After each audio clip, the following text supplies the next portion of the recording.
మిత్రులారా, అంటే ఎంత మమేకత ఉంది ఈ తెలంగాణ అభివృద్ధి పట్ల నిరంజన్ రెడ్డి గారు, హరీష్ రావు గారు ఇటువంటి నాయకుల్లో, అంటే కొత్తగా ఎదిగి వచ్చిన నాయకులు, ఉద్యమంలో ఎదిగి వచ్చిన నాయకులు, కేసీఆర్ గారి శిక్షణలో ఆరితేరిన నాయకులు, వాళ్ళకి ఎంత మమేకమై ఉన్నారు, ఎంత ఎమోషనల్ అటాచ్మెంట్ ఉంది తెలంగాణ పట్ల, అభివృద్ధి పట్ల, సాధించాల్సిన ఫలితాల పట్ల ఎంత లక్ష్య శుద్ధి ఉంది అనడానికి ఇవాళ నిరంజన్ రెడ్డి గారి ఉపన్యాసం ఒక తార్కాణంగా నేను భావిస్తున్నాను. చాలామంది మమ్మల్ని అంటుంటారు, మీ వికాస్ సమితి టీఆర్ఎస్కి అనుబంధ సంస్థన అన్నట్టు. నేను నిర్ద్వందంగా చెప్పదలుచుకున్నాను, మా సింపతీస్ టీఆర్ఎస్ వైపు ఉన్నాయి, బీఆర్ఎస్ వైపు ఉన్నాయి. దాన్ని మేమేమి దాచుకోదలుచుకోలేదు. ఎందుకంటే ఆ కన్విక్షన్ దగ్గర నుంచి చూసినాం కనుక, ఆ కన్విక్షన్ పట్ల మాకు ఆ గురి, ఆ నమ్మకం ఉంది కనుక. కానీ రాజకీయ ఎత్తుగడల్లో మాకు భిన్నాభిప్రాయం వచ్చినప్పుడు వికాస్ సమితి ప్రకటించింది. పెద్ద నోట్ల రద్దుని బీఆర్ఎస్ సమర్థించినప్పుడు నాగేశ్వర్ గారితో మేము పెద్ద నోట్ల రద్దుకు వ్యతిరేకంగా ఒక మీటింగ్ను పెట్టాం. అట్లా పలు సందర్భాల్లో వికాస్ సమితి భిన్నాభిప్రాయాన్ని వ్యక్తం చేసిన సందర్భాలు కూడా ఉన్నాయి. ఏదేమైనా కేసీఆర్ గారు అనుసరించినటువంటి రాజకీయ ఎత్తుగడల మీద ఎవరికన్నా కొన్ని ఆరోపణలు, ఆక్షేపణలు ఉండొచ్చు, కానీ ఖచ్చితంగా 10 ఏళ్లలో ఆయన సాధించిన అద్భుత ఫలితాల మీద మాత్రం ఎవరు కాదనలేదు. తెలంగాణలో వచ్చిన ఆ ప్రాస్పరిటీ మాత్రం అందరి ప్రత్యక్ష అనుభవంలో ఉంది. వాళ్ళ ప్రజలు కూడా అది చెప్తున్నారు. దాని వెనుక ఆయన ఎంత మదన పడ్డాడో, ఎంత కూలంకషంగా అర్థం చేసుకోవడానికి ప్రయత్నించాడో ఒక్కసారి ఆయన అసెంబ్లీలో ఈ రీడిజైనింగ్ సందర్భంగా, ప్రాజెక్టుల రీడిజైనింగ్ సందర్భంగా ఆయన ఇచ్చిన ఆ ప్రజెంటేషన్ వీడియోను కనుక మళ్ళీ ఒకసారి చూస్తే ఆయన దాంట్లో ఎంత జీవించాడో, ఎంత తన్మయమయ్యాడో అర్థమవుతుంది. కనుక ఆయన చేయి దాచి తవ్వితే ఆయన చేతిలో ఒక తట్ట పార అయిన వ్యక్తి హరీష్ రావు గారు. కనుక ఆయన సంకల్పాన్ని, ఆయన విజన్ని, ఆయన మనసులో ఉన్నటువంటి ఆ లక్ష్యాన్ని అందుకొని పనిచేసినటువంటి వ్యక్తి హరీష్ రావు గారు. ఖచ్చితంగా కేసీఆర్ గారి మానస పుత్రిక కాళేశ్వరం, ఆయన దానికోసం వివిధ నిపుణులతో వీళ్ళందరితో కూడా చర్చించి డిజైన్ చేసినటువంటిది. దాని ప్రతి కాళేశ్వరం నిర్మాణం వెనుక తెలంగాణ సస్యశ్యామలం కావాలన్న లక్ష్య శుద్ధే సంపూర్ణంగా నిండి ఉంది. ఆ ఫలితాలను కూడా కాళేశ్వరం సాధించింది.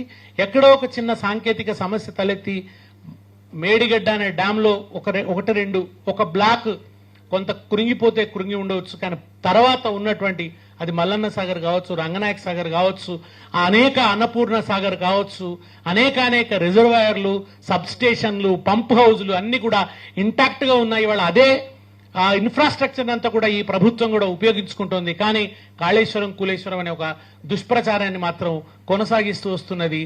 ఈ సందర్భంగా ఆయన విజన్ని అందుకొని ముందుకెళ్లి పనిచేసి ఒక దశలో హరీష్ రావు గారు ఏం చెప్పారంటే, తెలంగాణ రాష్ట్రానికి నేను పెద్ద నీరటి కాణ్ణి అని చెప్పారు. ఆయన ఇప్పుడు ప్రసంగిస్తారు. లాస్ట్కు మాట్లాడితే ఒక ప్రాబ్లం ఉంటుంది. ఏంటంటే మీ యొక్క సహనం ఇబ్బంది, రెండవదేమో విషయం చెప్పకపోతే ముఖ్య అతిథిగా న్యాయం చేయలేదేమో అని ఒక బాధ. రెండింటికి బ్యాలెన్స్ చేయాల్సిన పరిస్థితి. బట్ ఇక మీ సహనాన్ని కూడా ఎక్కువ పరీక్షించను. 8:30 అయింది. అన్నా గౌరవనీయులు, సభాధ్యక్షత వహిస్తున్న మిత్రులు, ఆత్మీయులు దేశపతి సీనన్న గారు, ఇప్పటిదాకా మీ ముందు మాట్లాడినటువంటి పెద్దలు, ఆయన గొప్పతనం ఏంటంటే, జనరల్గా ఎవరన్నా ఎమ్మెల్యేగా ఓడిపోతే చాలా బాధపడతాం, ప్రజల మీద అలుగుతారు, కార్యకర్తల మీద అలుగుతారు. కానీ మా నిరంజనలో చూసింది ఏంటంటే, అంతకు రెట్టించిన పట్టుదలతో తను శాసనసభ్యుడిగా ఓడిపోయిన ముఖ్యమంత్రి గారి దగ్గర, కేసీఆర్ గారి దగ్గర కూర్చొని ఒప్పించి మెప్పించి శాంక్షన్లు తీసుకోవడమే కాదు, రాత్రింబవళ్ళు తాను ఇంజనీరు కాదు, తాను కాంట్రాక్టరు కాదు, ఎమ్మెల్యే అంతకంటే కాదు, అయినా కూడా రాత్రింబవళ్ళు కష్టపడి తన ప్రజలకు నీళ్లు అందించాలని తపనతో కృషి చేసి వనపర్తి నియోజకవర్గాన్ని సస్యశ్యామలం చేసి తన పేరే నీళ్ల నిరంజన్ రెడ్డిగా ప్రజల చేత మన్ననలు పొందినటువంటి మిత్రులు పెద్దలు నిరంజనన్న గారు, కార్యక్రమంలో పాల్గొంటున్న శాసనసభ్యులు గౌరవనీయులు ముఠా గోపాల్ గారు, మాణిక్రావు గారు, చింతా ప్రభాకర్ గారు, ప్రధాన వక్తగా అనర్గళంగా మాట్లాడమంటే 2 గంటలు మాట్లాడగలుగుతాడు, కానీ ఈరోజు పాపం చాలా తక్కువ సమయంలో సబ్జెక్ట్ చెప్పలేకపోయిన మా ప్రకాష్ అన్న గారు, ప్రొఫెసర్ సీతారామరావు గారు, పాపం మా వెంకటేశం అన్నకి ఇవాళ సమయాభావం వల్ల మాట్లాడలేకపోయినారు. ఇంజనీర్స్ జేఏసీ అధ్యక్షులు వెంకటేశం గారు, మా వేణుగోపాల్ స్వామి గారు, అదేవిధంగా దేవి ప్రసాద్ అన్న గారు, మరి మిత్రులు ఆనంద్ గారు, మాజీ శాసనసభ్యులు, ముఖ్యంగా మీర్ అహ్మద్ గారు, ఈరోజు మనందరం ఇక్కడ కలిసినామంటే ఇంత కీలకమైన సమయంలో అద్భుతమైన పుస్తకాలు తీసుకొచ్చినటువంటి మన శ్రీధర్ దేశపాండే గారు, మా రిటైర్డ్ కార్పొరేషన్ చైర్మన్లు, యూనివర్సిటీ విద్యార్థులు, మా సోదరీమణులు, తెలంగాణ ఉద్యమకారులు, బీఆర్ఎస్ కుటుంబ సభ్యులు, మీడియా మిత్రులు అందరికీ పేరు పేరున నమస్కారం. ఈరోజు 3 అంశాలు మన ముందున్నాయి. ఒకటేమో ప్రకాష్ అన్న చెప్పారు కొంతవరకు. శ్రీధర్ గారు 2 పుస్తకాలు తెచ్చారు. కాళేశ్వరం మీద జరుగుతున్నటువంటి వక్రీకరణలు, వాస్తవాలు. రెండవదేమో 10 ఏళ్ల బీఆర్ఎస్ హయాంలో సాగునీటి ప్రస్థానం. మూడవదేమో ఈ ఏడాదినర్థంలో కాంగ్రెస్ పార్టీ మరి ఏ రకంగా సాగునీటి రంగాన్ని నిర్లక్ష్యం చేసిందో, ఏ రకంగా దెబ్బతీసిందో ఈ 3 అంశాల మీద ఈరోజు మాట్లాడుకోవాల్సినటువంటి అవసరం ఉంది. ముందుగా శ్రీధర్ దేశపాండే గారు, వారి గురించి చెప్పాలంటే ఎంత సౌమ్యుడు, ఓపిక, పట్టుదల, తెలంగాణ రావాలనే తపన, వచ్చిన తెలంగాణలో నీళ్లు పారాలనే తండ్లాట నేను వారిలో దగ్గరగా చూసినటువంటి వాడిని. నీతి నిజాయితీకి మారుపేరు, చాలా క్రమశిక్షణ కలిగినటువంటి జీవితం. ఆయన గోదావరి నది మన ఆదిలాబాద్ జిల్లాలో ప్రవేశిస్తుంది. మొట్టమొదటి మహారాష్ట్ర నుంచి మన ఆదిలాబాద్ లో ప్రవేశిస్తుంది. ఆ జిల్లాలో పుట్టిన ముద్దుబిడ్డ శ్రీధర్ దేశపాండే గారు. సో దేశపాండే గారు తెచ్చిన 2 పుస్తకాలు కూడా చాలా కీలక దశలో, ఒకవైపు ఎన్డీఎస్ఏ రిపోర్ట్ వచ్చి, ఒకవైపు విజిలెన్స్ రిపోర్ట్ వచ్చి, ఒకవైపు జస్టిస్ ఘోష్ కమిషన్ ముందు కొంతమంది ఉద్దేశపూర్వకంగా రాజకీయమైనటువంటి మాటలు చెప్తూ బయట రాజకీయ ప్రసంగాలు చేస్తున్నటువంటి సమయంలో ఇవాళ నిజాలను బయటపెట్టినారు. నిజంగా ఈ పుస్తకంలో ఏమాత్రం రాజకీయం లేదు. నేను ఆ పుస్తకాన్ని 2 సార్లు చదివాను. ముందు మాట రాసేటప్పుడు చదివాను, ఈ రోజు ఉదయం నుంచి మళ్లీ చదివాను. నీళ్ల మంత్రిగా పనిచేసిన వ్యక్తిగా ఆ పుస్తకంలో 100% నిజాలు, వాస్తవాలు మాత్రమే ఉన్నాయి. ఏ ఒక్కటి కూడా ఉద్దేశపూర్వకంగా రాసిందో, ఏ ఒక్క అవాస్తవమో లేదు. నిజంగా ఈరోజు రాష్ట్ర ప్రజల ముందు ఒక అబద్దాన్ని 100 సార్లు చెప్తే నిజమైద్ది అన్నట్టు ఈనాటి రాష్ట్ర ప్రభుత్వం గోబల్స్ ప్రచారానికి పాల్పడతా ఉన్నది. ఒక సామెత ఉంటుంది, అబద్దం నిజం గడప దాటక ముందే అబద్దం ఊరంతా చుట్టొచ్చిందట. ఆ నానుడికి విరుద్ధంగా ఇంకా అంతకంటే ఘోరంగా నిజం గడప దాటడం కాదు, అబద్దాన్ని ఆ గడపలోనే పెట్టి తాళం వేసి, ఈరోజు నిజాన్ని గడపలోనే పెట్టి తాళం వేసి అబద్దానికి రెక్కలు దొడిగి వాళ్ళు ఇవాళ ఎగిరేసినటువంటి ప్రయత్నం చేస్తా ఉంది నేటి ప్రభుత్వం, నేటి పాలకులు. అంటే వాస్తవాలను దాచిపెట్టే ప్రయత్నం చేస్తున్నారు. కానీ వాటన్నిటినీ కూడా ఇలా కుండ బద్దలు కొట్టినట్టు దేశపాండే గారు ఒక అద్భుతమైనటువంటి సమాధానం ఇచ్చారు. సో ఈ 3 అంశాలను కూడా నేను మాట్లాడే ప్రయత్నం చేస్తాను. ముందుగా కాళేశ్వరం ప్రాజెక్ట్. ఇలా ఈ కాళేశ్వరం ప్రాజెక్టు విషయంలో రేవంత్ రెడ్డి గారు, ఈ కాంగ్రెస్ ప్రభుత్వం కుట్ర ఎట్లుందంటే, కేసీఆర్ గారు చేసిన మంచి పనులను నిలబెడితే, వారి మంచి పనిని కొనసాగిస్తే చరిత్ర పుటల్లో కేసీఆర్ గారు నిలిచిపోతారు అనేటువంటి ఒక దుగ్ధతో, రాజకీయంతో ఈరోజు రైతుల ప్రయోజనాలు, రాష్ట్ర ప్రయోజనాలను బలిపెట్టైనా సరే తన రాజకీయ లబ్ధి తనకు ముఖ్యం, రాజకీయంగా లబ్ధి పొందాలనేటువంటి ఇవాళ ప్రయత్నం రేవంత్ రెడ్డి గారు ప్రభుత్వం చేస్తా ఉంది. నాయకుడు అనేవాడు ఎప్పుడైనా రాజకీయం కంటే రాష్ట్ర ప్రయోజనాలు ముఖ్యం. రాష్ట్రం కోసం ఒక నాయకుడు పనిచేయాలి. ఆ నాయకుడే నిజమైన నాయకుడు అవుతాడు. ఇలా కేసీఆర్ గారు చేసిన ప్రతి పని కూడా సాగునీటి రంగంలో 100 ఏళ్ల ముందుకు ఆలోచించి ఆయన నిర్ణయాలు తీసుకున్నారు. అందులో ఇలా దేశపాండే కూడా రాశారు, 3 టీఎంసీలు ఎందుకు పెట్టిండ్రు, 3rd టీఎంసీ ఎందుకు పెట్టిండ్రు అన్నారు. మన గోదావరి నదీ జలాల్లో మన రైట్ ఎస్టాబ్లిష్ చేసుకోవడానికి, రేపు ఒక 50 ఏళ్ల తర్వాత నీళ్ల కరువు వస్తే ఆ వరద దినాలు తగ్గినప్పుడు కూడా నీళ్లు లాక్కొని మన రిజర్వాయర్లలో నిలుపుకోవడం కోసం దూరదృష్టితో 3వ టీఎంసీ పెట్టారు. ఇప్పుడు నాగార్జున సాగర్ శ్రీశైలం కట్టినాడు, ప్రతి సంవత్సరం వరదలు వస్తుండే. పైన కర్ణాటక ఆల్మట్టి కట్టి వాళ్ళు భీమా కట్టి ప్రాజెక్టులన్నీ కూడా కట్టిన తర్వాత, తుంగభద్ర కట్టిన తర్వాత ఇవాళ వరద తగ్గింది. వాళ్ళకి నిండా నీళ్లు అయిన తర్వాత కానీ శ్రీశైలంకి నీళ్లు వస్తలేవు. ఎస్ఆర్ఎస్పీ కట్టినప్పుడు కూడా బ్రహ్మాండంగా గోదావరిలో నీళ్లు వస్తుండే. మీద మహారాష్ట్ర బ్యారేజీలు కట్టి ప్రాజెక్టులు కడితే ఇవాళ ప్రతి 2-3 సంవత్సరాలకు ఎస్ఆర్ఎస్పీలో కరువు వస్తా ఉంది. ఇలాంటివన్నీ కూడా దృష్టిలో పెట్టుకొని రేపు 100 ఏళ్ల తర్వాత కూడా నా తెలంగాణ నీళ్ల కోసం ఇబ్బంది పడొద్దని దూరదృష్టితో ఆలోచించినటువంటి నాయకుడు ఈరోజు కేసీఆర్ గారు. కానీ రాజకీయం కోసం కేసీఆర్ కు పేరు రావద్దనే ఒక రాజకీయమైనటువంటి కుట్రతోని రేవంత్ రెడ్డి గారు ఆ ప్రాజెక్టులను కొట్టుకుపోవాలని, పడావు పెట్టాలని, రైతులేమైనా సరే, రాష్ట్రం ఏమైనా సరే తనకు రాజకీయం ముఖ్యమనే విధంగా ఇవాళ రేవంత్ రెడ్డి గారు వ్యవహరిస్తా ఉన్నారు. ఇవాళ దీన్ని మనం అర్థం చేసుకోవాల్సినటువంటి అవసరం ఉంది. ముఖ్యంగా చాలా విషయాలు మన మిత్రులందరూ కూడా మాట్లాడారు. చెప్పిన విషయాల్లోకి పోకుండా చెప్పే ప్రయత్నం చేస్తాం. ఇవాళ దేశపాండే గారు కూడా రాశారు, తమ్మిడిహట్టి దగ్గర నుంచి ఎందుకు రీడిజైన్ చేశారు, అసలు ఎందుకు ఈ ప్రాజెక్టును మేడిగడ్డకు తీసుకుపోయారు అనేటువంటి విషయం పదే పదే ఈ మధ్య మనం చూస్తా ఉన్నాం. ఒకడంటాడు కాంట్రాక్టర్ల కోసమని, ఇంకొకడు అంటాడు కమిషన్ల కోసమని. వాస్తవానికి 2007లో వైఎస్ రాజశేఖర రెడ్డి గారి ప్రభుత్వం ప్రాణహిత చెరువులకు శంకుస్థాపన చేసినారు. తమ్మిడిహట్టి దగ్గర బ్యారేజ్ కట్టి నీళ్లు తీసుకోవాలని నిర్ణయించారు. మరి 7 సంవత్సరాలు కూడా మహారాష్ట్రలో కాంగ్రెస్, మన రాష్ట్రంలో కాంగ్రెస్, ఢిల్లీలో కేంద్ర ప్రభుత్వం కాంగ్రెస్, 3 చోట్ల కాంగ్రెస్ ప్రభుత్వం ఉన్నా తమ్మిడిహట్టి దగ్గర బ్యారేజీకి అంతర్రాష్ట్ర ఒప్పందం జరగలేదు. మరి దానికి ఒక్క అడుగు కూడా ముందుకు పడలే. ఆ రోజు ఏం చేసిండ్రు వాళ్ళు, అసలు తమ్మిడిహట్టి దగ్గర పని స్టార్ట్ చేయలే. హెడ్ వదిలి టైల్ దగ్గర ఎక్కడెక్కడో పోయి సొరంగాల దవుడు, కాలువల దవుడు, మొబిలైజేషన్ అడ్వాన్స్ పేరు మీద వేల కోట్ల రూపాయల బిల్లులు ఎత్తిండ్రు.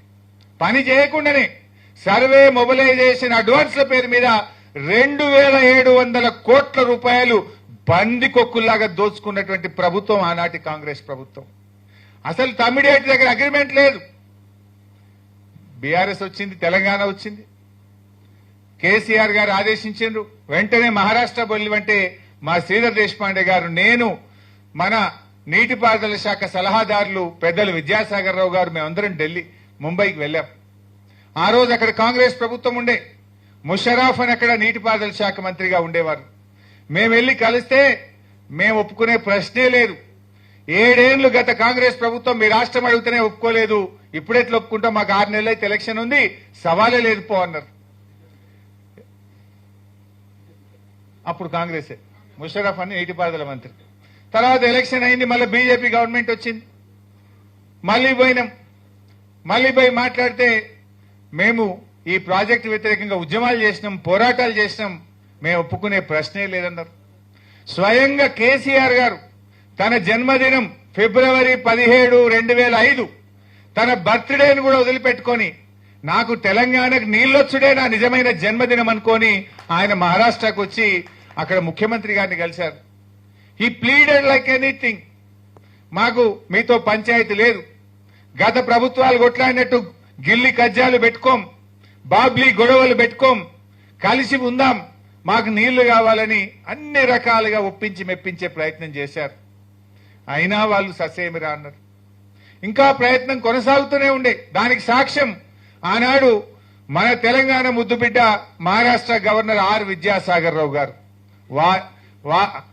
సిహెచ్ విద్యాసాగర్ రావు గారు, వారి ముందే గంటల కొద్దీ కేసీఆర్ గారు మహారాష్ట్ర ముఖ్యమంత్రి గారిని, మహారాష్ట్ర ఇంజనీర్లను, మా ప్రాజెక్టు యొక్క, మా ప్రజల కష్టాలు, రైతుల ఆత్మహత్యలు, తెలంగాణ ఉద్యమం గురించి చెప్పి అనేక రకాలుగా ప్రయత్నం చేసినారు. అయినా ఆ రోజు వాళ్ళు ఒప్పుకోలే. కానీ వాళ్ళు దేశపాండే గారి బుక్ లో కూడా చెప్పారు, ఒకసారి బుక్ ఇయ్యారన్న ఒకటి, దేశపాండే గారి బుక్ లో కూడా చెప్పారు, చాలా స్పష్టంగా చెప్పిండ్రు. అంతలో ఏం జరిగిందంటే మార్చి 2005, అదేవిధంగా ఏప్రిల్ 2005, ఈ బుక్ లో ఆ లెటర్లు కూడా పెట్టారు. మార్చి 2005, ఏప్రిల్ 2005లో కేంద్ర సెంట్రల్ వాటర్ కమిషన్ నుంచి కేంద్ర జలవనరుల శాఖ నుంచి మీరు అనుకున్న తమ్మిడిహట్టి దగ్గర నీళ్లు లేవు. మీరు 165 టీఎంసీల నీళ్లు ఉన్నాయని అనుకుంటున్నారు. కానీ అందులో పై రాష్ట్రాలకు కేటాయించబడిన 63 టీఎంసీలు కూడా అందులో కలిసి ఉన్నాయి. పై రాష్ట్రాలు తిరిగి ప్రాజెక్టులు కట్టుకుంటే ఆ 63 టీఎంసీలు కిందికి రావు. అక్కడ మీకు ఉండేది 102 మాత్రమే. ఆ 102లో మీరు ఎన్ని డైవర్ట్ చేసుకోగలుగుతారో ఒక్కసారి పరిశీలించుకోండి అన్నారు.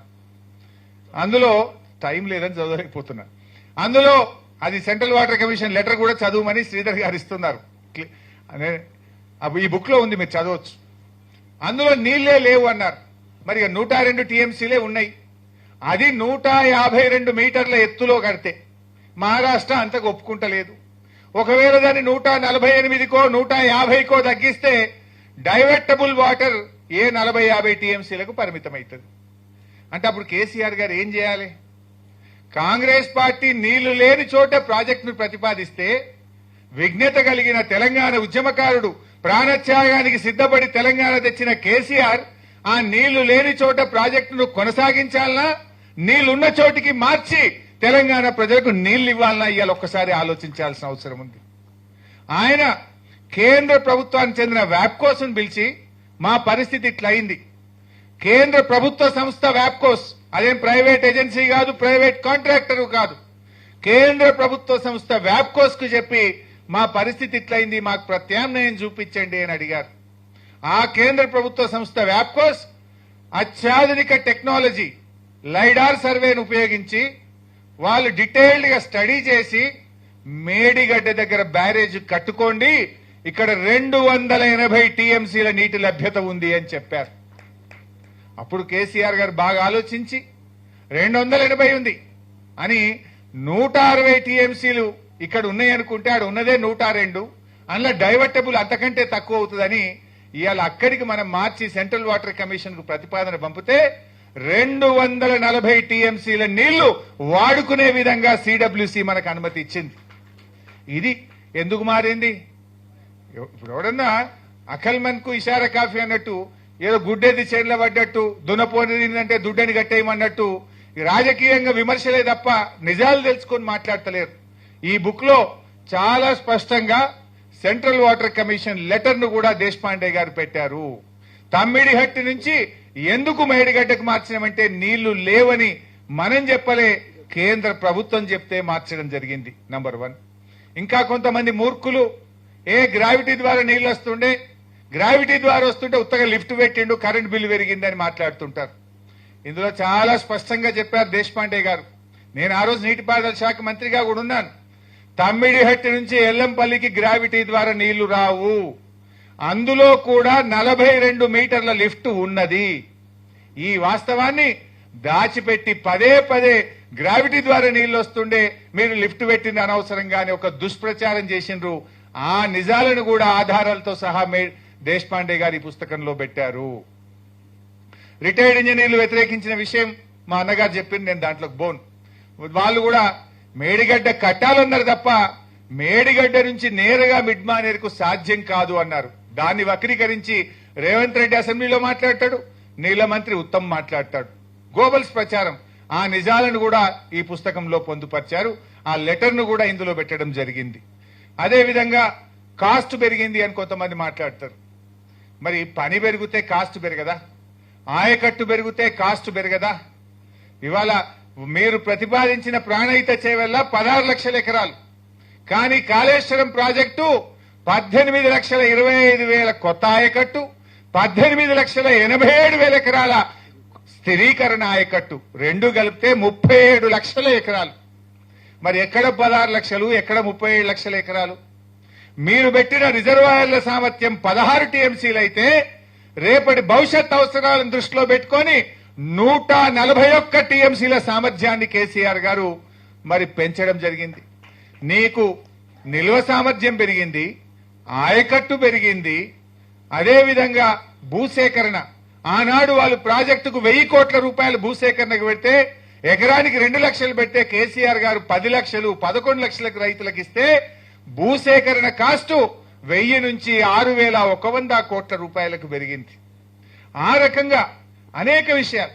ఆ రోజు ప్రాణహిత చేవెళ్లలో ఒక రోజుకు 1.8 టీఎంసీ మాత్రమే ఎత్తడానికి అవకాశం ఉండే, కానీ దాన్ని 3 టీఎంసీలకు పెంచాం. రేపు భవిష్యత్తులో రైట్ ఎస్టాబ్లిష్ చేయాలి. ఏదో ఓ రోజు గోదావరి ట్రిబ్యునల్ పడుతుంది, ట్రిబ్యునల్ పట్టే నాటికే మన ప్రాజెక్ట్ అయిపోయి ఉంటే సచ్చినట్టు ఆల్రెడీ ఖర్చు జరిగింది కదా అని నీటి కేటాయింపులు ఉంటాయి.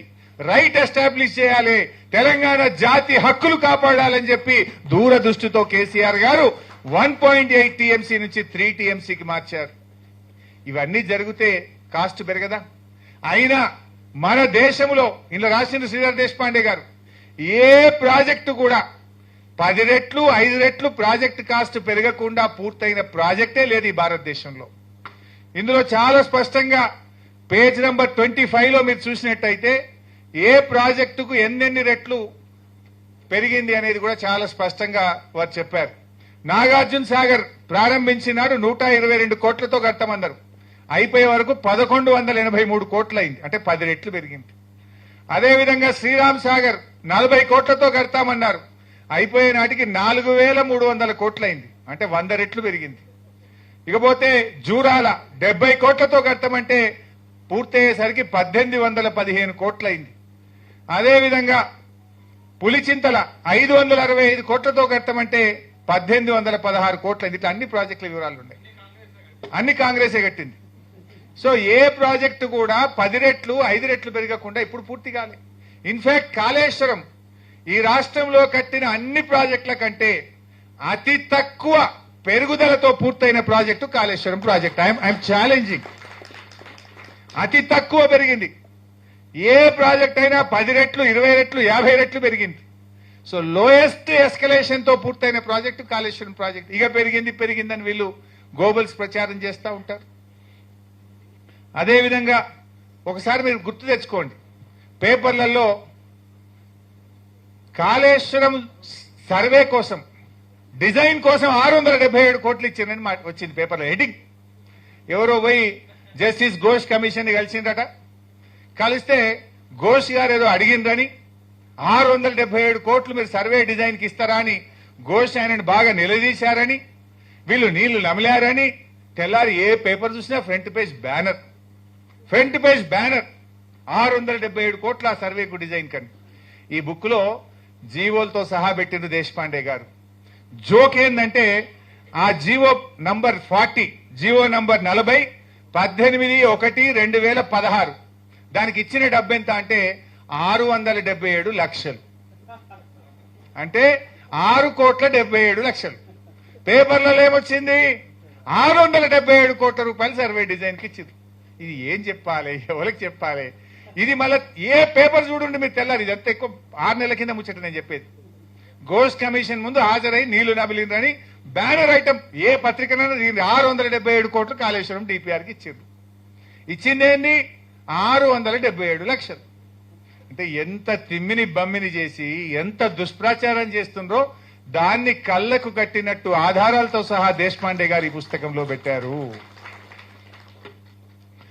ఇక ఇట్లా చెప్పుకుంటూ పోతే ఇంకా చాలా విషయాలు కూడా ఉన్నాయి. ఇక అవినీతి గురించి మాట్లాడతారు. ప్రాణహిత చేవెళ్లలో ఇందాకే చెప్పాను, ప్రాణహిత చేవెళ్లలో 7 ఏళ్లు కాంగ్రెస్ పార్టీ అధికారంలో ఉంటే పనిచేసింది తక్కువ, సర్వే మొబిలైజేషన్ అడ్వాన్స్ల మీద బిల్లులు లేపింది ఎక్కువ. 2600 కోట్లు తట్టెడు మట్టెత్తకుండా రూపాయి పనిచేయకుండా టెండర్లు పిలిచి అడ్వాన్స్లు ఇచ్చిండ్రు కాంట్రాక్టర్లకు 2300 కోట్లు. వీళ్ళు ఈ దుర్మార్గులు ఇవాళ బీఆర్ఎస్ ని పట్టుకొని ఇవాళ అవినీతి అని మాట్లాడతారు. ఎట్లుండదంటే ఏదో గొంగట్లో కూర్చొని ఏదో ఎంటికలు ఏరుకున్నట్టు అది కాంగ్రెస్ వాళ్ళ కథ. అవినీతికి కేర్ ఆఫ్ అడ్రస్ కాంగ్రెస్. కానీ ఇవాళ వాళ్ళు ఒక మంచి పని జరిగితే ప్రజల్లో బీఆర్ఎస్ కు మంచి పేరు వస్తుందని ఒక దుష్ప్రచారానికి వాళ్ళు ఒడిగొడుతున్నటువంటి పరిస్థితి కూడా మనం చూస్తున్నాం.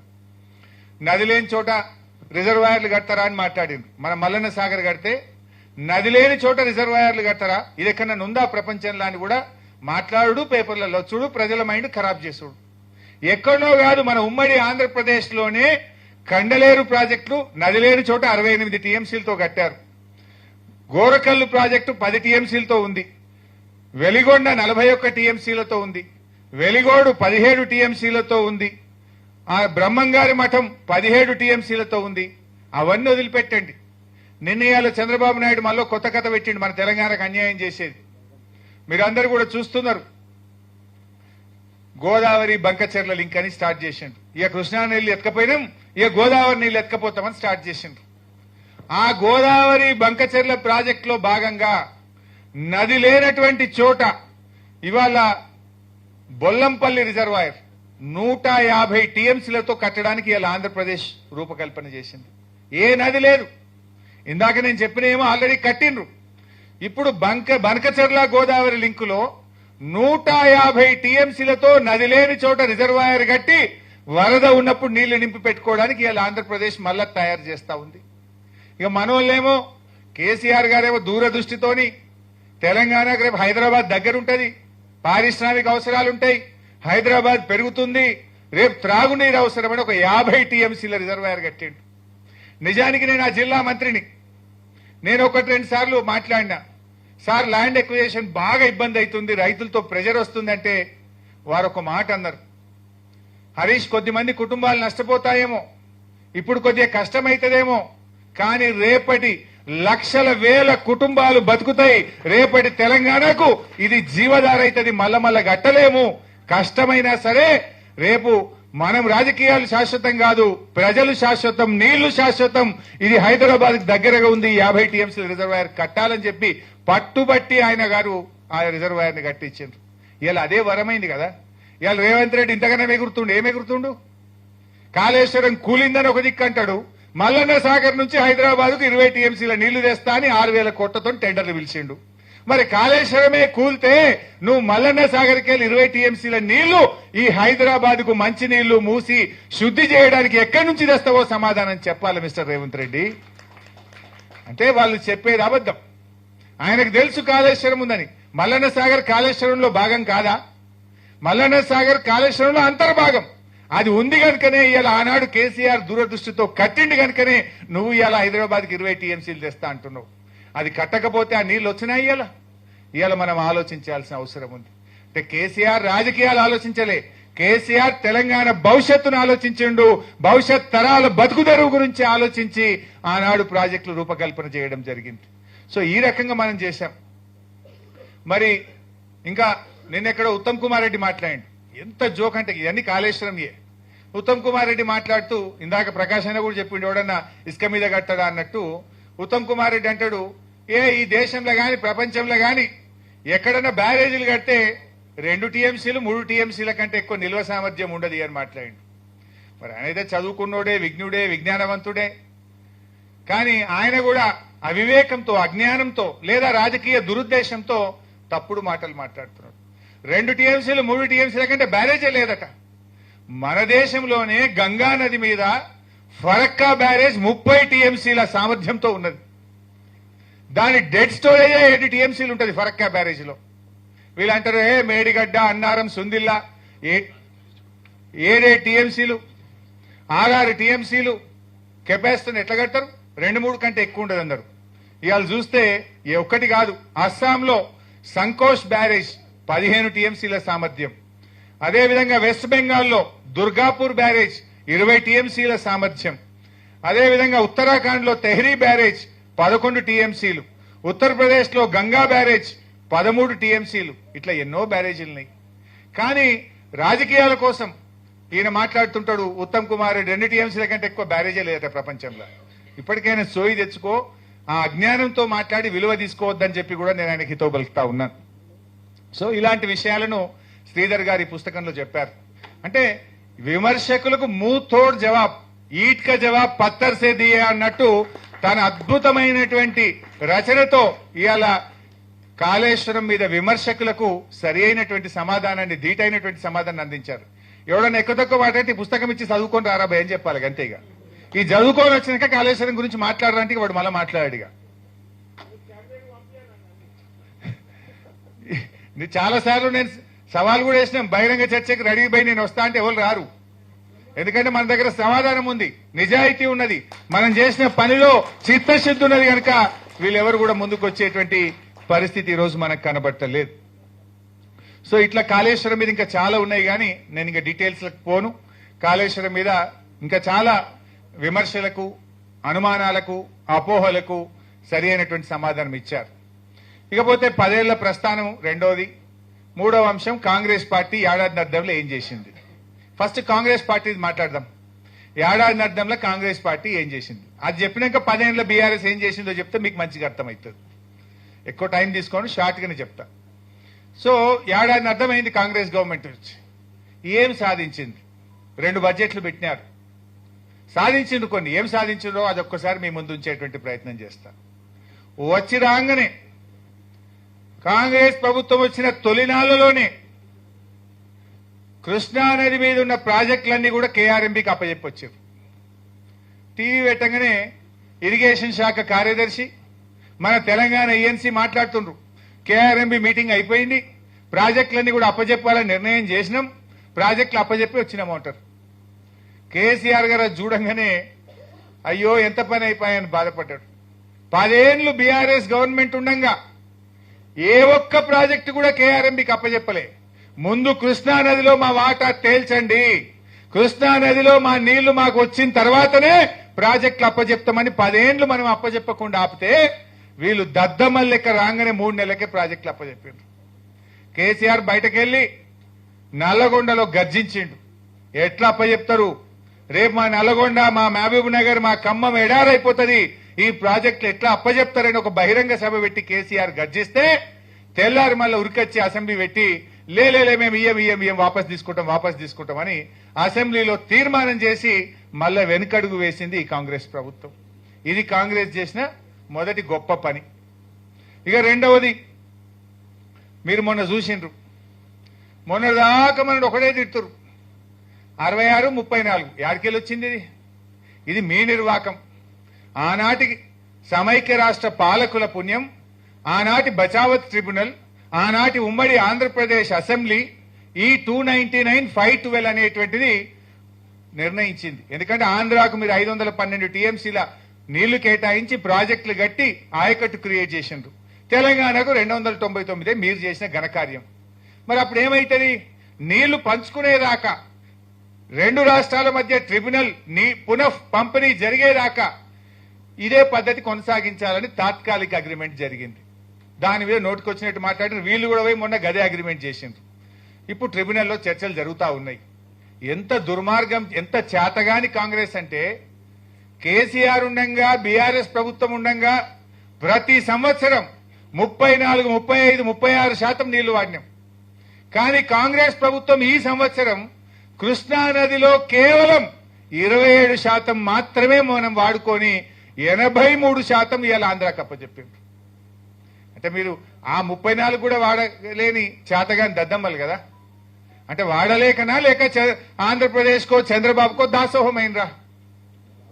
వాస్తవానికి కృష్ణా నదిలో ఈ సంవత్సరం 990 టీఎంసీల నీళ్లు వచ్చినాయి. ఆంధ్రప్రదేశ్ 715 అంటే 73% వాడుకున్నది. తెలంగాణ 275 టీఎంసీ అంటే 27% మాత్రమే తెలంగాణ వాడుకున్నది. అంటే దాదాపు మనకున్న తాత్కాలిక ఒప్పందం ప్రకారం కూడా మరో 65 టీఎంసీలు తెలంగాణ నష్టపోయింది. 65 టీఎంసీలు అంటే 6,50,000 ఎకరాల్లో వరి పంట పండించవచ్చు. ఒకవైపు ఖమ్మంలో పంటలు ఎండినాయి, నల్లగొండలో పంటలు ఎండినాయి, మహబూబ్ నగర్ లో భీమాకు క్రాప్ హాలిడే ఇచ్చిండ్రు, మరి జూరాలకు క్రాప్ హాలిడే ఇచ్చిండ్రు, మరి అదే విధంగా నెట్టంపాడి కింద కూడా క్రాప్ హాలిడే ఇచ్చిండ్రు. నీళ్లున్నాయి. కాంగ్రెస్ చేతగానితనం వల్ల క్రాప్ హాలిడేలు, పంటలెండు తెలంగాణ వంతైంది, నీళ్లు మాత్రం ఇలా ఆంధ్రాకు పోయినటువంటి పరిస్థితి ఉంది. దీని మీద అడిగితే సమాధానం లేదు. అబద్దాలు చెప్పడంలో పోటీలు పడుతున్నారు. ఈ నీళ్లు తెచ్చుకునే తెలివితేటలు లేవా మీకు అని చెప్పి నేను ఈరోజు అడుగుతా ఉన్నాను. ఇది కాంగ్రెస్ చేసిన గొప్పతనం. నంబర్ 3, కేసీఆర్ గారు జీవో నంబర్ 34 జూన్ 28, 2021 నాడు ఒక జీవో తెచ్చిండ్రు. ఏంటిది ఆ జీవో? శ్రీశైలం అనే ప్రాజెక్టు హైడల్ జనరేషన్ కోసమే కట్టిన ప్రాజెక్ట్ అది. కానీ వాళ్ళు పోతిరెడ్డిపాడు పొక్కబెట్టి నీళ్లు తీసుకుపోయే ప్రయత్నం చేస్తారు. బిడ్డ మీరు నీళ్ళు అటు తీసుకుపోతారా? తెలంగాణకు ప్రాధాన్యత ఏంది? రైతులు. 34 లక్షల వ్యవసాయ విద్యుత్ కనెక్షన్లున్నాయి. నా రైతులకు నాణ్యమైన కరెంట్ ఇవ్వాలి, 24 గంటల కరెంట్ ఇవ్వడమే నా ప్రభుత్వ లక్ష్యం అనుకొని మేము శ్రీశైలంలో ఫుల్ కెపాసిటీ విద్యుత్ ఉత్పత్తి చేస్తామని చెప్పి జీవో ఇచ్చింది మన బీఆర్ఎస్ ప్రభుత్వం, మన నాయకుడు కేసీఆర్. 2021లో మనం జీవో ఇచ్చాం. దాని మీద ఆంధ్రప్రదేశ్ సుప్రీంకోర్టుకు పోయింది. ఈ కొత్తగా వచ్చిన రేవంత్ రెడ్డి ప్రభుత్వం మొన్న సుప్రీంకోర్టులో పోయి చెప్తుంది, లేలే మేము కరెంటు పూర్తిగా ఉత్పత్తి చేయం, జీవోను సవరించుకుంటాం, నీళ్లు ఉంచుతాం శ్రీశైలం. ఎవరి కోసం ఉంచుతావు? రాయలసీమకు పోయితందుకా, ఆంధ్రాకు పోయితందుకా? కేసీఆర్ ఏమో తెలంగాణ రైతులకు, తెలంగాణ ప్రజలకు, తెలంగాణ పరిశ్రమలకు నాణ్యమైన విద్యుత్ ఇవ్వాలి, 24 గంటల కరెంట్ ఇవ్వాలని మనమేమో విద్యుత్ ఉత్పత్తికి జీవో ఇస్తే, సుప్రీంకోర్టులో పోయి ఈనాడు వచ్చిన రేవంత్ రెడ్డి ప్రభుత్వం ఈ జీవోను సవరించుకుంటాం, అవసరమైతే కరెంట్ ఉత్పత్తి నిలిపివేస్తాం, తక్కువ చేసుకుంటామని చెప్పి సుప్రీంకోర్టులో కమిట్మెంట్ ఇచ్చి వచ్చారు. ఇది రేవంత్ రెడ్డి ఈ తెలంగాణకు చేస్తున్నటువంటి ఘనకార్యం. ఇక చేసిండు సెక్షన్ 3. కేసీఆర్ సాధించిన గొప్ప విజయం. చాలా మందికి దాని విలువ అర్థమైతలేదు. కృష్ణా నదీ జలాల పునః పంపిణీ జరగాలని జూన్ 2, 2014 తెలంగాణ రాష్ట్రం ఏర్పడితే జూలై 2014లోనే ఢిల్లీకి వెళ్లి ఆనాటి నీటిపారుదల శాఖ మంత్రి ఉమాభారతి గారిని కలిసి కృష్ణా నదిలో నీళ్ల పునః పంపిణీ జరగాలని సెక్షన్ 3 కింద మనం పిటిషన్ పెట్టడం జరిగింది. ఎంత కమిట్మెంట్ ఆలోచించండి. సర్దుకోనేలే, ఉద్యోగుల పంపిణీ జరగలే, కూసుంతందుకు సెక్రటరియట్ చక్కగా లేదు, కానీ నెల రోజుల్లోనే ఢిల్లీకి వెళ్లి కృష్ణా నదీ జలాలు తిరిగి పంచాలే, మాకు తెలంగాణకు 68% హక్కున్న దాంట్లో పరివాహక ప్రాంతం ఉన్నదని చెప్పి ఒక్క నెలలోనే ఢిల్లీకి పోయినటువంటి నిజాయితీ బీఆర్ఎస్ ప్రభుత్వంది, కేసీఆర్ది. ఆ రకంగా పోరాడి గడ్కరీ గారిని కలిసి, షెకావత్ ని కలిసి, ప్రధానమంత్రిని కలిసి కాలికి బల్బం కట్టినట్టు తిరిగి వినకపోతే సుప్రీంకోర్టు మెట్లెక్కి చివరికి కేంద్రం దిగొస్తే సుప్రీంకోర్టులో కేసు విత్డ్రా చేసి షెకావత్ గారిని బుదిగరిచ్చో, భయపెట్టో, ఒత్తిడి పెట్టో సెక్షన్ 3ని సాధించిండు కేసీఆర్. ఆ సెక్షన్ 3 అంటే ఏంది? మొత్తం కృష్ణా నదిలో పరివాహక ప్రాంతం ఆధారంగా తెలంగాణ, ఆంధ్ర మధ్య నీళ్ల పునః పంపిణీ. పరివాహక ప్రాంతం తెలంగాణలో 68% ఉంది. డెఫినెట్ గా నీళ్లు మనకే ఎక్కువ వస్తాయి. 575 టీఎంసీల నీళ్లు వస్తాయి మనకు. అంత గొప్ప విజయాన్ని, శాశ్వతమైన హక్కును తెలంగాణ పొందే విధంగా కేసీఆర్ సాధించాడు. ఆ 575 టీఎంసీలు సాధిస్తే, ఇప్పుడు సాధించే అవకాశం ఉంటే, ఆ ట్రిబ్యునల్ ముందు వాదనలు వినిపించాలంటే ఇవాళ ఈ ప్రభుత్వం ఎంత దుర్మార్గంగా వ్యవహరిస్తుందంటే ఎవరిని పెట్టుకున్నదో తెలుసా? ఒక నీటిపారుదల సలహాదారుడు ఆదిత్యనాథ్ దాస్.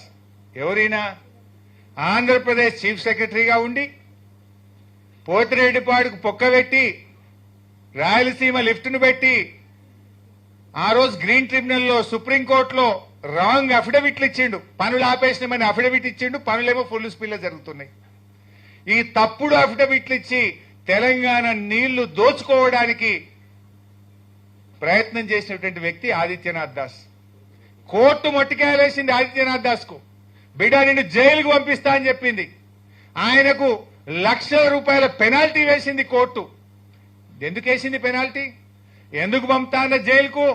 తెలంగాణ ప్రయోజనాలు గండి కొడుతున్నావు, తెలంగాణకు అన్యాయం చేసేటట్టు వ్యవహరిస్తూ కోర్టును తప్పుదో పట్టించినావు కనుక నిన్ను జైలుకు పంపుతా అని కోర్టు చెప్తే ఆ పుణ్యాత్ముని తెచ్చి ఇప్పుడు తెలంగాణ నీటిపారుదల సలహాదారుడుగా పెట్టుకున్నాడు రేవంత్ రెడ్డి. ఎవరిని పెట్టుకుంటావు నువ్వు? ఇంకో గాలిని పెట్టుకున్నారు, సిడబ్ల్యూసి చైర్మన్. ఆయన పేరు ఏమో ఉండే, కుష్వోరా. ఆయన సిడబ్ల్యూసి చైర్మన్ ఉండి మన సెక్షన్ 3 దానికి రోజు అడ్డం రాస్తాడు, తెలంగాణ ప్రాజెక్టులకు రోజు అడ్డం తగిలేటోడు. సిడబ్ల్యూసి చైర్మన్ ఉండి ఎప్పుడు తెలంగాణకు అడ్డం తలుగు ఆదిత్యనాథ్ దాస్ కు మంచి దోస్తు. ఈయన పోయి ఆయనతో పెట్టు మనకే రోజు అడ్డమే తలుగు. ఇప్పుడు ఆదిత్యనాథ్ దాస్ అడ్వైజర్ కాగానే ఆ కుష్వోరా ఇప్పుడు ఎల్ఎల్బి చదివిండట. ఆయనను సెక్షన్ 3 కింద తెలంగాణ నీటి వాటాలు తెచ్చుకోవడానికి అడ్వకేట్ ఎవరంటే కుష్వోరా. వీడు ఇంకో ద్రోహి. ఇక తెలంగాణ ప్రభుత్వానికి ఎంత చిత్తశుద్ధి ఉన్నది, ఎంత నిజాయితీ ఉన్నది. మనమేమో ఆర్ విద్యాసాగర్ రావు లాంటి నిప్పు లాంటి మనిషి నీళ్లు నిజాలు అనే పుస్తకం తెచ్చి తెలంగాణ సమాజాన్ని జాగృతం చేసిన మాజీ సిడబ్ల్యూసి ఇంజనీర్ను మనమేమో అడ్వైజర్ గా పెడితే తెలంగాణ ద్రోహులను తెలంగాణ హక్కులను కాలరాసినవాడు తెలంగాణ ప్రయోజనాలను దెబ్బగొట్టిన ఒక కుషివోరాను ఒక ఆదిత్యనాథ్ దాసును పెట్టుకొని వీళ్ళు వ్యవహారం చేస్తే తెలంగాణకు మేలు జరుగుతుందా? ఇదేనా తెలంగాణ నిజాయితీ? ఇదేనా తెలంగాణకు మీరు మేలు చేసే పద్ధతి? ఆలోచించండి. ఈరోజు ఇంత ఇంపార్టెంట్ డిస్కషన్ అవుతుంటే ఇంకా బాధ కలిగేది ఏంటంటే ఐఎస్డబ్ల్యూఆర్ అంటే ఇంటర్ స్టేట్ వాటర్ పంపిణీ చూసి ఒక డిపార్ట్మెంట్ ఉంటుంది ఇరిగేషన్ లో, వాళ్ళే మొత్తం ఎప్పటికప్పుడు పనిచేస్తుంటారు. ఐఎస్డబ్ల్యూఆర్ అని డిపార్ట్మెంట్, దానికి ఒక ఈఎన్సీ లేడు, దానికి ఒక చీఫ్ ఇంజనీర్ లేడు, దానికి ఒక సూపరింటెండెంట్ ఇంజనీర్ లేడు, అందరు రిటైర్ అయిపోయిన అంత ఖాళీ. ఇప్పుడు ఢిల్లీలో ట్రిబ్యునల్ ముందు వాదనలు వినిపిస్తే ఓ డిప్టీయో ఈఏ పోయి కూర్చుంటారు. ఆంధ్రప్రదేశ్కి వెళ్ళి ఎవరు వస్తుండ్రు? ముగ్గురు అడ్వైజర్లు వస్తుండ్రు, ఈఎన్సీ వస్తుండ్రు, సిఈ వస్తుండ్రు. వాళ్ళేమో డజన్ల కొద్ది వచ్చి ట్రిబ్యునల్లో కూర్చుంటారు. మనకేమో ఈఎన్సీ ఖాళీ, సిఈ ఖాళీ, ఎస్సీ ఖాళీ.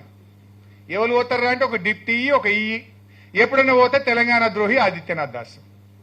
ఈయన మంచి చేయనీకి పోతుండా చెడు చేయనీకి పోతుండా తెలియదు. ఇది కథ. ఇంకా బాధ కలిగేది ఏంటంటే ఆ డిప్టీలు ఈలు ఢిల్లీకి పోతే విమానం టికెట్లు కొనుక్కోవాలి కదా, ఆ టికెట్ల బిల్లులు పాస్ అవుతలేవు ఫైనాన్స్ లా.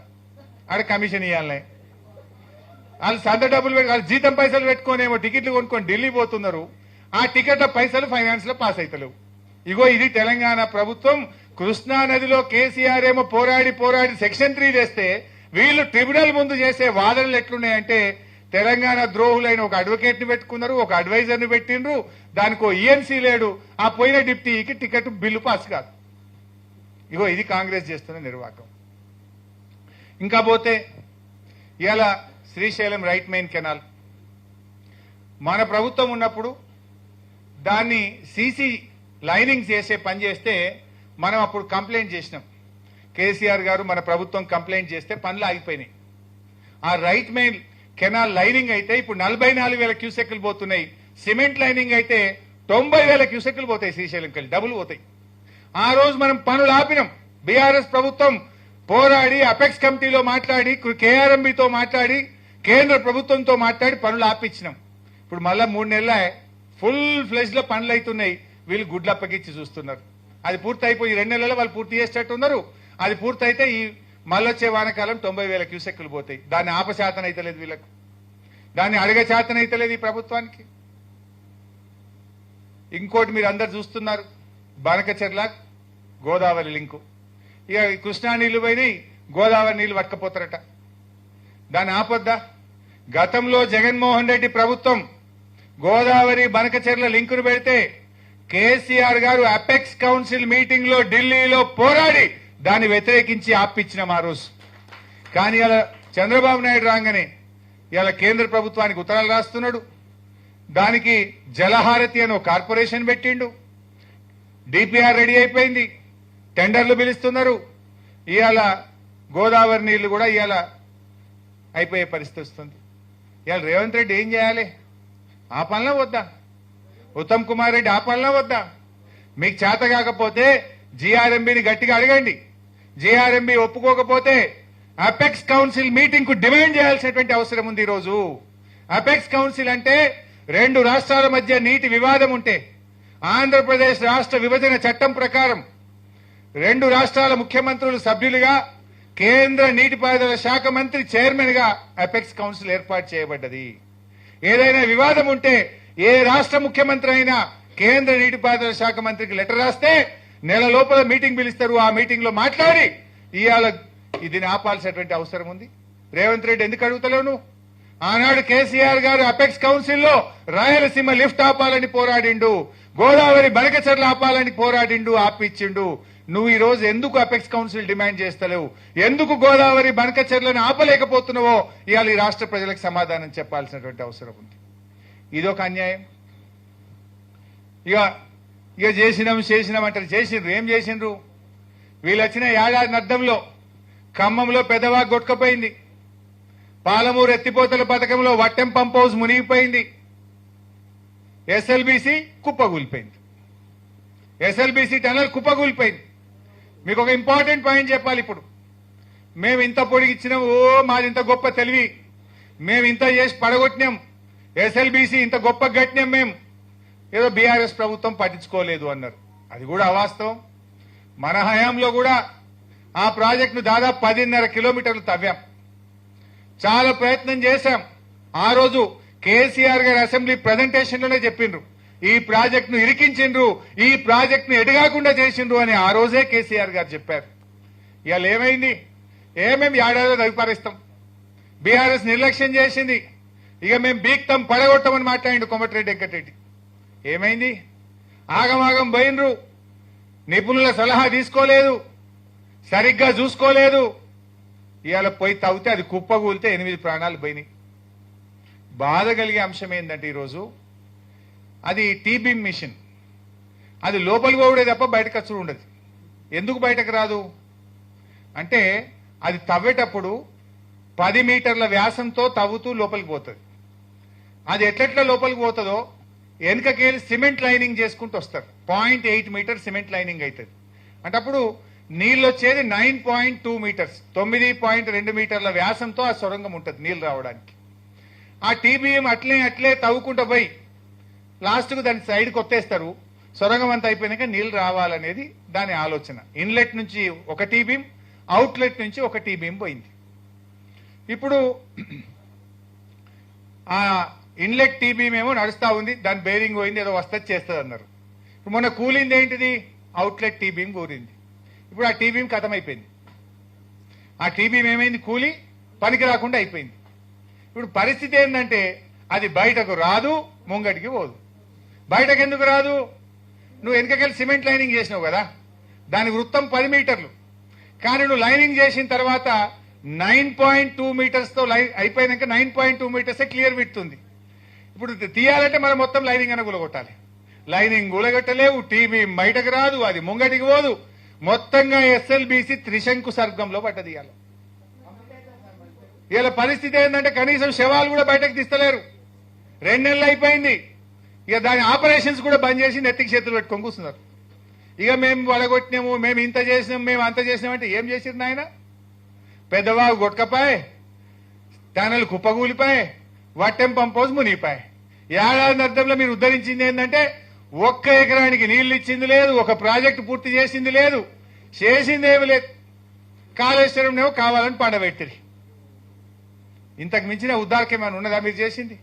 అసెంబ్లీలో స్పీచ్ ఇచ్చిండు ఉత్తమ్ కుమార్ రెడ్డి. ఏం చెప్తాడబ్బా బడ్జెట్లో? నేను కూర్చొని మంచిగా రాసుకున్నా. ఏం చెప్పిండు?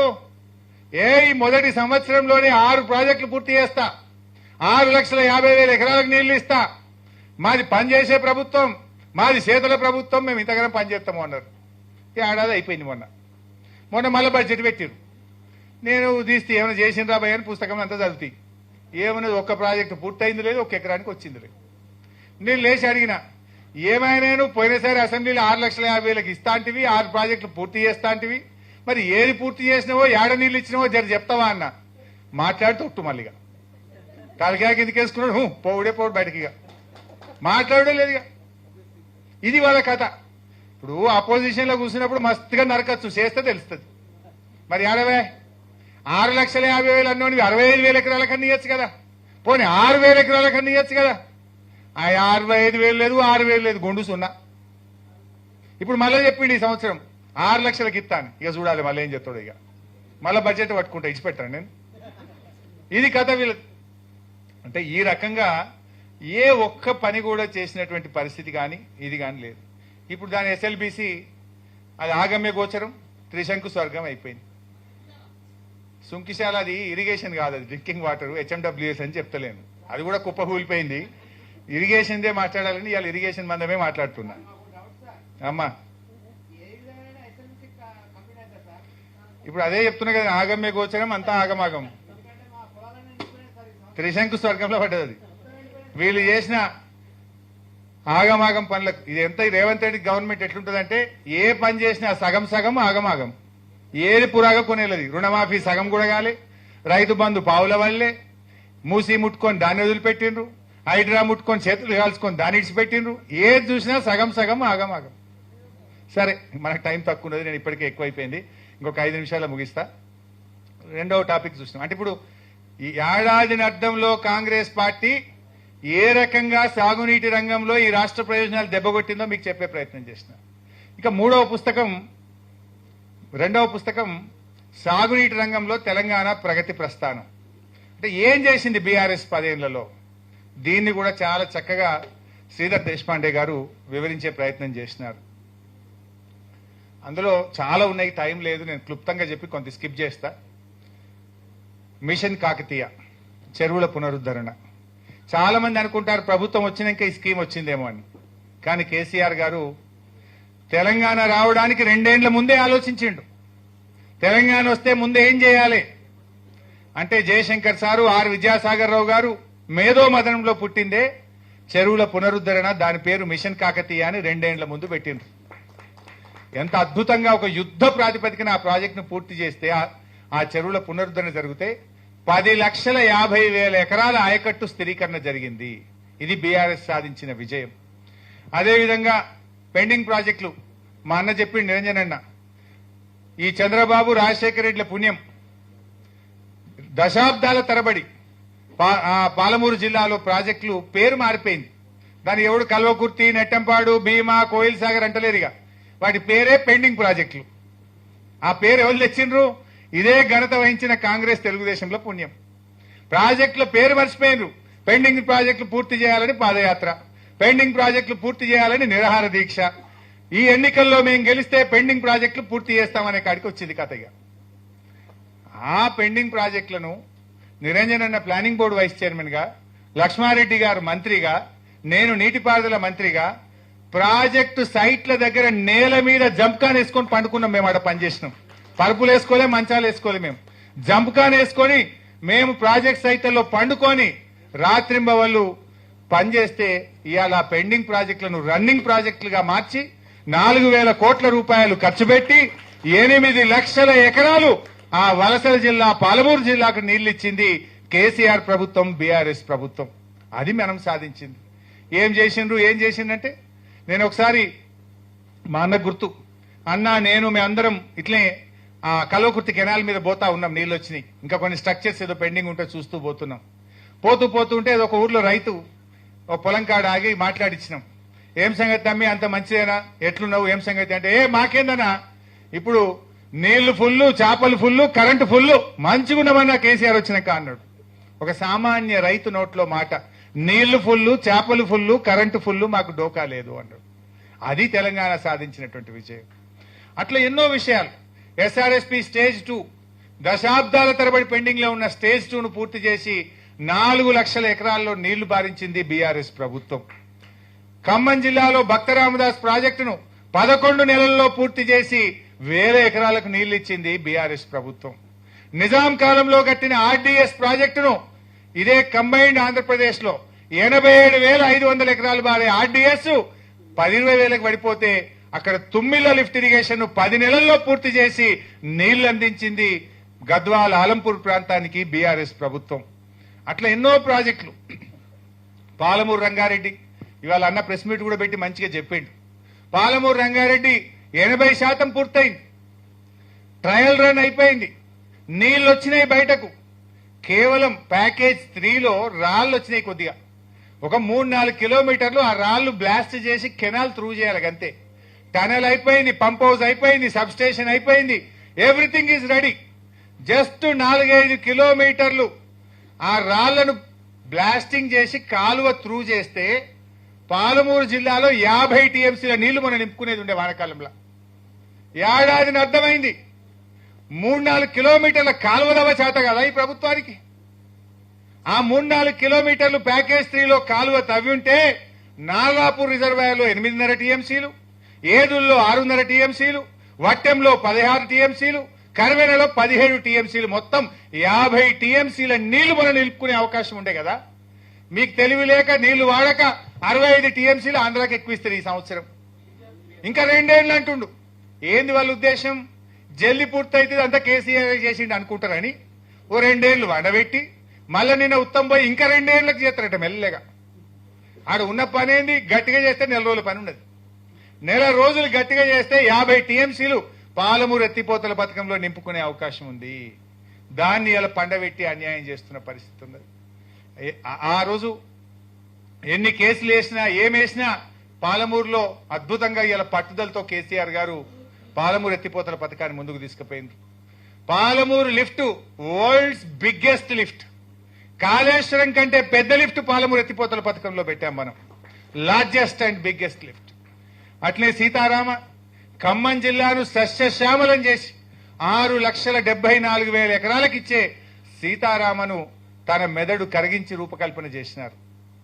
ఆ రాజీవ్ సాగర్, ఇందిరమ్మ సాగర్ అది అంతర్రాష్ట్ర ప్రాజెక్ట్ అయిపోయి అభయారణ్యంలో చిక్కుకపోతే అభయారణ్యం నుంచి బయటకు తెచ్చి అంతర్రాష్ట్రం నుంచి బయటకు తెచ్చి అచ్చంగా మన చేతిలో ఉండేటట్టు ఆలోచించి ఎగువ ప్రాంతాలైన ఖమ్మం జిల్లాకు, పాలేరుకు, సాగరాయకట్టుకు ప్రతి ఎకరాకు ఖమ్మం జిల్లాలో నీళ్లు ఇచ్చే అద్భుతమైన ప్రాజెక్టు సీతారామ ప్రాజెక్టు. అది 60% పూర్తయింది.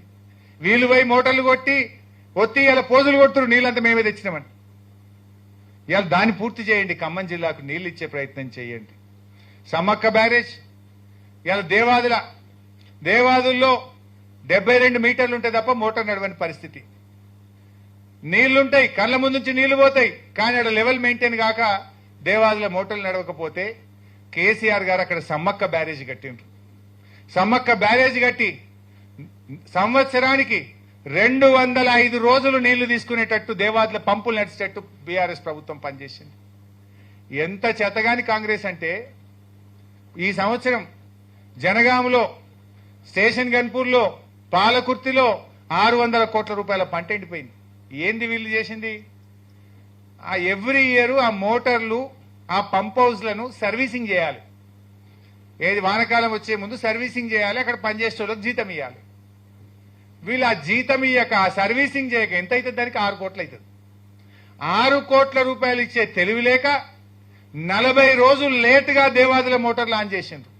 40 రోజులు నీళ్ళని బాయ్, నీళ్ళు అందకపోయా, యాసంగి పంట ఎండిపోయాయి. అంటే 6 కోట్ల రూపాయలు ఆలస్యంగా ఇచ్చి 600 కోట్ల రూపాయలు ఎండబెట్టిన ఘనత ఈ కాంగ్రెస్ ప్రభుత్వానికి. ఇగో ఇది వీళ్ళు చేసిన కార్యక్రమం. మనమేమో బ్యారేజ్ కట్టినాం, దేవాదుల పూర్తి చేసినాం, ఇంకా సర్వీసింగ్ మెయింటెనెన్స్ చేయక పంటలు ఎండబెట్టినటువంటి చరిత్ర ఇవాళ కాంగ్రెస్ పార్టీ. ఇంకా అట్లా చూస్తే చాలా ఉన్నాయి. మిడ్ మానేర్ కానీ, నాగార్జున సాగర్ మోడర్నైజేషన్. ఇక్కడ ఒక పాయింట్ చెప్పాలి, మా దేశపాండే గారిని ఇక్కడ నేను గుర్తు చేసుకోవాల్సిన అవసరం కూడా ఉంది. మేము ఆ రోజు నాగార్జున సాగర్ మోడర్నైజేషన్ ప్రాజెక్టు ఉమ్మడి ఆంధ్రప్రదేశ్లో పక్కకు పెట్టిండ్రు. మనం వచ్చినాక దాన్ని స్పీడ్గా చేయాలి, ఎడమ కాలువ లిఫ్ట్లన్నీ బాగా చేయాలి, లైనింగ్ చేయాలి, టెయిల్ అండ్ ఆయకట్టుకు నీళ్లు ఇవ్వాలి, పూర్తి స్థాయిలో 6.5 లక్షల ఎకరాలకు నీళ్లు బారించుకోవాలని మనకు వరల్డ్ బ్యాంక్ ప్రాజెక్ట్ ఒకటి శాంక్షన్ అయ్యింది. దాన్ని ఎట్లనే చేద్దామని ఒక రివ్యూ మీటింగ్ పెట్టుకొని, ఇట్లా కాదు దేశపాండే గారు, ఒక వాట్సాప్ గ్రూప్ పెట్టండి, నేను కూడా ఉంటానులా, ఇరిగేషన్ మినిస్టరు, ఇరిగేషన్ సెక్రటరీ, మా దేశపాండే గారు, చీఫ్ ఇంజనీరు, ఎస్సీలు, ఈఈలు, డిప్టీలు, కాంట్రాక్టర్ దాకా పెట్టాం. నెలకు టార్గెట్ పెట్టుండి డైరెక్ట్ వాట్సాప్ లో రివ్యూ చేస్తా, ఎవ్రీడే సాయంత్రం ఎంత పని అయిందో, ఎంత క్వాంటిటీ జరిగిందో పెట్టాలని చెప్పి మేము ఒక గ్రూప్ పెట్టుకున్నాం. మేము గ్రూప్ పెట్టుకొని రివ్యూ చేసి 2.5 సంవత్సరాల్లో దాన్ని పూర్తి చేసినాం. వరల్డ్ బ్యాంక్ కూడా వచ్చిండు ఒకసారి. ఇదే ప్రాజెక్ట్ ఆంధ్రప్రదేశ్ లో ఉంటుంది, ఎడమ కాలువ నాగార్జున సాగర్. వాళ్ళదేమో 60% పెండింగ్ ఉన్నది. కుడి కాలువ వాళ్ళది, ఎడమ కాలువ మనది. వాళ్ళదేమో 60% పెండింగ్ ఉన్నది, మన ఎడమ కాలువ పూర్తి చేసినాం. అగో మీరు ఎట్లా చేసిండ్రు బై అని వరల్డ్ బ్యాంక్ కూడా అడిగితే, దేశపాండే గారు, మా ఇరిగేషన్ సెక్రటరీ గారు, ఇట్లా మేము ఒక వాట్సాప్ గ్రూప్ పెట్టుకున్నాం, మా మంత్రి, సెక్రటరీ, ఇంజనీర్లు, కాంట్రాక్టర్లను పెట్టి ఎంబడబెట్టి చేసినామంటే వాళ్ళు ఒక నోట్ ఇచ్చిండ్రు.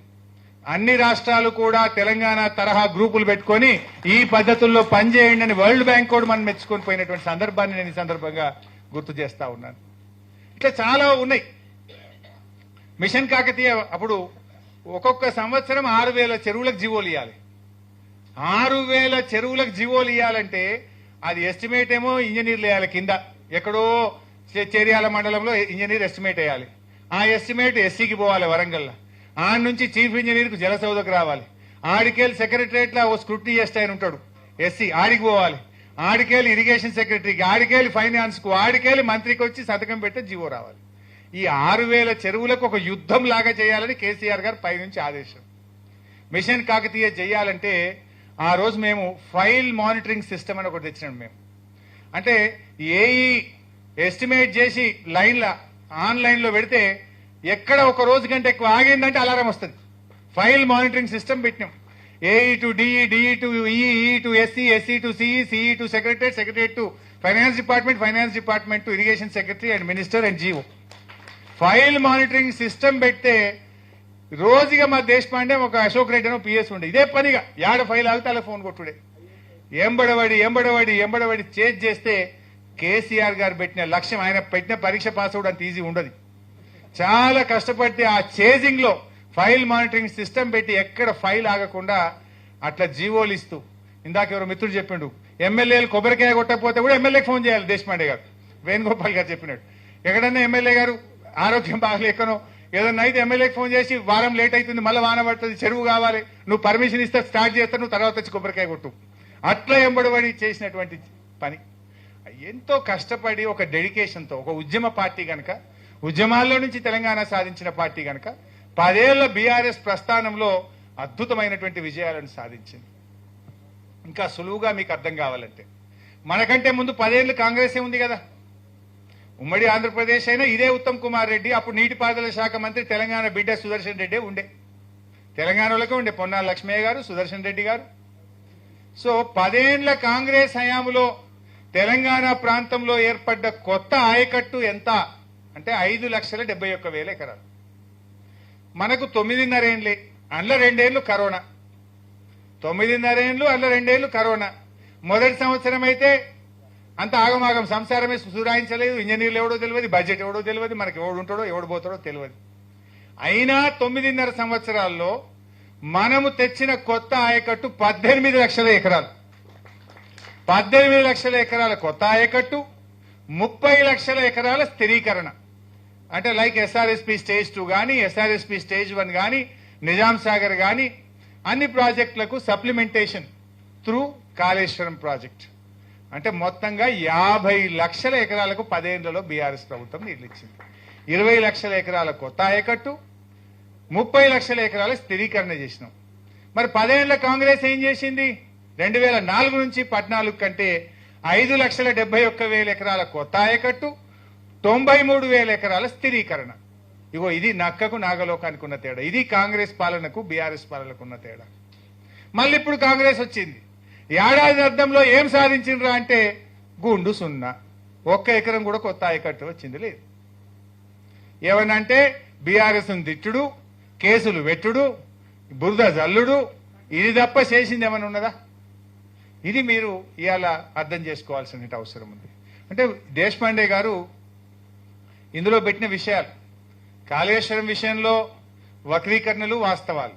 దయచేసి నేను అందరినీ కోరేది ఒక్కటే, తెలంగాణ సోయిగల్ల వాళ్ళు, తెలంగాణ మేధావులు, తెలంగాణ ఉద్యోగులు, తెలంగాణ ఉద్యమకారులు తప్పకుండా ఈ పుస్తకాన్ని చదవాల్సినటువంటి అవసరం ఉంది. ఆన్లైన్లో కూడా ఈ పుస్తకం పెట్టిస్తాం, మీరు కొడితే ఆన్లైన్లో వచ్చేస్తుంది, చదవండి, లేదా మీకు బుక్ను పంపిస్తాం.